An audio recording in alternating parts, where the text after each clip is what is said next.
My name is Margaret Hayes, and this is the story of how my parents erased me from their lives with a single legal document. How my brother smiled while I broke, and how I rebuilt myself from nothing and claimed the one thing they thought I would never have. Let me take you back to the day my world collapsed. The conference room smelled like old leather and regret. I sat in a chair that felt too stiff, too formal, too final. Across from me, my brother Caleb leaned back with his arms crossed, his expression smug. He already knew what was coming. I could see it in the way his lips twitched, fighting back a grin. Our parents had been gone for 3 weeks. 3 weeks since the car accident that took them both in an instant. 3 weeks since I last heard my mother's voice. 3 weeks since my father hugged me and told me he was proud of me. Or at least, I thought he had been proud. The lawyer, a thin man with wire-rimmed glasses and a monotone voice, cleared his throat. He opened a manila folder and began reading the will aloud. I barely heard the first few lines. Something about assets. Something about accounts. Something about splitting things fairly. Then he said the words that would haunt me forever. The family home located at 428 Maple Ridge Road will be transferred in full to Caleb Hayes. Margaret Hayes will receive no portion of the estate. The room went silent. I blinked. I must have misheard. "Excuse me," I said, my voice barely above a whisper. "Can you repeat that?" The lawyer looked at me with sympathy that made my stomach turn. "Your parents left the house to your brother. You were not included in the distribution of property or assets." Caleb leaned forward now, his grin fully visible. "Guess they knew who really deserved it," he said quietly. I felt like I had been punched in the chest. The house. The house where I grew up. Where I learned to ride a bike in the driveway. Where I baked cookies with my mother every Sunday. Where I stayed up late with my father, talking about books and dreams and everything I wanted to become. That house. It was not just a building. It was my childhood. My memories. My foundation. And they gave it all to Caleb. Not because he needed it. He already owned a large home across town with his wife and 2 kids. He had a successful career. He had everything. But they still chose him. And they chose to leave me with nothing. I stumbled out of that conference room in a daze. Caleb called after me, something about grabbing lunch, but I could not hear him. My ears were ringing. My vision blurred with tears I refused to let fall. I drove home in silence. When I got to my small apartment, I collapsed onto the couch and stared at the ceiling. Why? That was the only question that mattered. Why did they do this to me? Was I not good enough? Did I fail them somehow? Did I say something wrong? Do something wrong? I replayed every conversation, every holiday, every moment I spent with them. I searched for clues, for signs, for anything that would explain why they decided I was not worthy of even a small piece of their legacy. But there was nothing. Nothing except the cold, hard truth that they simply did not choose me. The days that followed were some of the darkest of my life. I stopped answering calls. I stopped going out. I barely ate. My friends tried to reach me, but I pushed them away. How could I explain this kind of pain? How could I put into words the feeling of being erased by the people who were supposed to love you most? Caleb, meanwhile, wasted no time. Within 2 months, he put the house on the market. I found out through a mutual friend who saw the listing online. She sent me a screenshot with a message that said, "Is this your parents' place?" I stared at the photo. The front porch where my father used to sit with his morning coffee. The garden where my mother planted roses every spring. The window to my old bedroom on the 2nd floor. All of it was for sale. Caleb did not want the house. He never had. He just wanted to win. He wanted to prove that he was the favorite. That he mattered more. And now he was cashing in. The asking price was high. Higher than I could have ever afforded at that point in my life. But something inside me shifted. I was not going to let him win. Not anymore. I threw myself into work. I took on every consulting project I could find. I worked early mornings and late nights. I skipped weekends. I stopped buying anything unnecessary. Every dollar went into savings. My colleagues thought I was obsessed. Maybe I was. But I had a goal now. A purpose. I was going to get that house back. It was not about the building itself. It was about proving something to myself. It was about taking back what they tried to take from me. It was about reclaiming my story. 6 months passed. Caleb sold the house to a young couple named Justin and Lindsay Carmichael. They were in their late 20s, excited, full of dreams about renovating and making it their forever home. I watched from a distance. I drove by the house once a week just to see it, to remind myself why I was working so hard. Then one day I noticed something. The lawn was overgrown. The shutters were starting to peel. There was a for sale sign in the front yard. They were selling. Already. My heart raced. I pulled over and called the number on the sign immediately. A woman answered. It was Lindsay. "Hi," I said, trying to keep my voice steady. "I saw your listing for 428 Maple Ridge Road. Is it still available?" "Yes," she said, and I could hear the exhaustion in her voice. "We bought it thinking we could handle the renovations, but it has been too much. The foundation needs work. The roof leaks. The taxes are higher than we expected. We just cannot do it anymore." "I would like to make an offer," I said. There was a pause. "Are you sure?" she asked. "It needs a lot of work." "I am sure," I said. The negotiation process took 3 weeks. I met with Justin and Lindsay in person. They were kind people, clearly stressed and overwhelmed. They had no idea about my connection to the house, and I did not tell them. I made a fair offer. Not too high, not too low. Just enough to give them a way out without losing too much money. They accepted. On a crisp autumn morning, I sat in a lawyer's office once again. But this time, the papers I signed were different. This time, I was the one gaining something. The deed was transferred into my name. Margaret Hayes, owner. The first night I spent in that house, I walked through every room in silence. I ran my fingers along the walls. I stood in the kitchen where my mother taught me to make her famous apple pie. I climbed the stairs to my old bedroom and sat on the floor, looking out the window at the street below. It felt like coming home. But it also felt like victory. My parents had tried to erase me.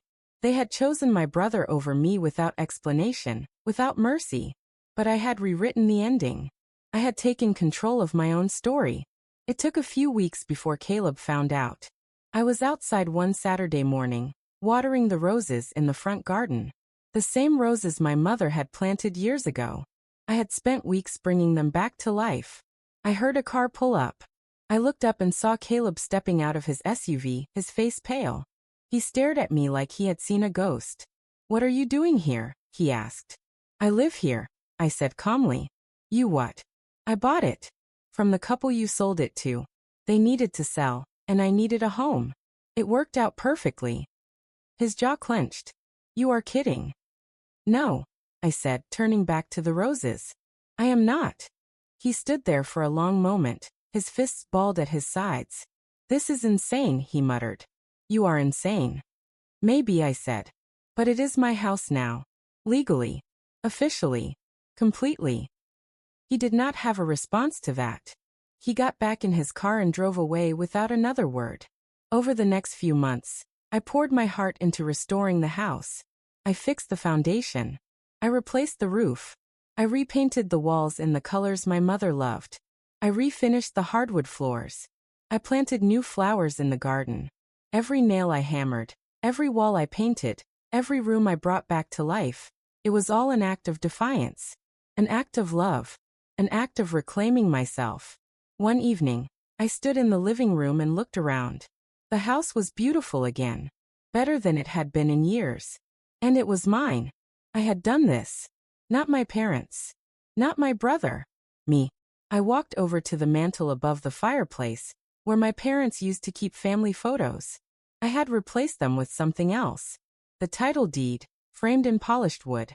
And beneath it, a brass plaque with my name engraved in bold letters. Margaret Hayes, owner. Caleb came by a few more times after that. Sometimes he just drove past slowly, staring at the house like he could not believe what I had done. Other times he stopped and tried to talk to me. "You are being petty," he said once. "Maybe," I replied. "But I am also being happy. Can you say the same?" He did not answer. Another time he tried a different approach. "Mom and Dad had their reasons," he said. "Did they?" I asked. Or did you just convince yourself of that so you could feel better about taking everything? He looked away. They loved you, he said quietly. Then they had a funny way of showing it, I said. I will not pretend that this journey healed me completely. There are still nights when I lie awake and wonder why my parents made the choice they did. There are still moments when I feel the sting of rejection, the weight of being deemed unworthy by the people who brought me into this world. But I have learned something important. Their decision does not define me. I define me. The house became more than just a place to live. It became a symbol. A reminder that I could take the worst thing that ever happened to me and turn it into something powerful. I started hosting dinners for friends. I opened my home to people who needed a safe place to stay. I turned the attic into a writing studio, where I finally finished the novel I had been working on for years. I built a life inside those walls that was entirely my own. And every single day, I walked past that brass plaque and felt a surge of pride. Not because I had beaten my brother, but because I had refused to let anyone else write my story. One afternoon, about a year after I bought the house, I received a letter in the mail. It was from Caleb. I almost threw it away without opening it. But something made me stop. I sat down at the kitchen table and carefully tore open the envelope. Inside was a single handwritten page. It read, Margaret, I do not expect you to forgive me. I do not even know if I deserve forgiveness. But I need to say this. I was wrong. I was wrong to take the house. I was wrong to gloat. I was wrong to let Mom and Dad put me above you without questioning it. I have spent the last year watching you rebuild that place, and honestly, it made me realize something. You loved it more than I ever could. You always did. I do not know why they left you out of the will. Maybe they thought I needed it more. Maybe they thought you were strong enough to make it on your own. I do not know. But I do know this. You proved them right about one thing. You are stronger than I ever gave you credit for. I am sorry, Caleb. I read the letter 3 times. Then I folded it carefully and put it back in the envelope. I did not respond. Not because I was angry, but because I did not need to. His apology did not change what happened. It did not erase the pain or the betrayal. But it also did not matter anymore. I had already won. Not by making him feel bad, but by making myself feel whole. Years have passed since that day in the lawyer's office. The house still stands at 428 Maple Ridge Road. The roses still bloom every spring. The porch still creaks in the same familiar way. And every time I walk through the front door, I am reminded of what I fought for. Not just a house, but my dignity, my worth, my voice. People ask me sometimes if I regret buying the house back. They ask if it was worth the struggle, the sleepless nights, the endless work. And I always give them the same answer. Yes. 1,000 times yes. Because this house is not just wood and brick and paint. It is proof. Proof that I could take the worst betrayal of my life and transform it into the greatest victory. Proof that I could stand on my own, even when the people who were supposed to lift me up chose to let me fall. Proof that I am enough. All on my own. I think about my parents sometimes. I wonder what they would say if they could see me now. Would they be proud? Would they regret their decision? Would they finally understand what they took from me? I will never know. But I have made peace with that. Because their approval is not what drives me anymore. I drive me. Caleb still lives across town. We see each other occasionally at family gatherings, though they are rare now. He is polite, distant, respectful. And every time he drives past 428 Maple Ridge Road, I know he sees that brass plaque. I know he remembers. And I know deep down that he understands what I did. I did not just buy a house. I reclaimed my story. There is a lesson in all of this, I think. A lesson I wish I had known earlier in my life. You cannot control what people do to you. You cannot control their choices, their cruelty, their failures. But you can control what you do next. You can choose to break. Or you can choose to build. I chose to build. I built a life that no one can take from me. I built a home that is filled with love, laughter, and purpose. I built a version of myself that is stronger, wiser, and more resilient than I ever thought possible. And I did it all without their permission, without their approval, without their help. So if you are reading this, and you have ever felt forgotten, overlooked, or cast aside, I want you to know something. You are not defined by what others think of you. You are not defined by the doors they close in your face. You are defined by what you do when you are left with nothing. And if you choose to rise, if you choose to fight, if you choose to reclaim your story, nothing can stop you. Nothing. The house at 428 Maple Ridge Road is mine. The garden is mine. The memories I create here are mine. And the life I have built is entirely, unapologetically, beautifully mine. My parents may have erased me from their will, but I wrote myself back into existence. And that is a legacy no one can ever take away. Some mornings, I wake up early and sit on the front porch with a cup of coffee. I watch the sunrise over the neighborhood, painting the sky in shades of pink and gold. I listen to the birds singing in the trees my father planted decades ago. And I smile, because I know something now that I did not know before. Home is not something you inherit. It is something you create. I created mine. Against all odds. Against all expectations. Against the people who said I did not deserve it. And now, every single day, I get to live in the proof of my own strength. This is my story. The story of how I was left with nothing. And how I turned that nothing into everything. My name is Margaret Hayes. And this house? This beautiful, restored, resilient house? It is mine. Completely. Legally. Forever. And if my brother ever forgets that, all he has to do is drive past and look at the plaque above the door. The one that says exactly who I am. The one that reminds him, and everyone else, that I fought for this. And I won. So here is my final thought. To anyone who has ever been told they are not enough. To anyone who has ever been overlooked, underestimated, or left behind. To anyone who has ever had to fight for their place in this world. You are stronger than you think. You are capable of more than you realize. And you have the power to write your own ending. Do not let anyone take that from you. Not your family. Not your past. Not even yourself. Reclaim your story. Build your home. And live your life on your own terms. Because that is the greatest inheritance of all. If you found strength in my story, please subscribe to our channel. Share this with someone who needs to hear it. And remember, you are never too broken to rebuild. You are never too lost to find your way home. Thank you for listening. This is Margaret Hayes, and this is my truth.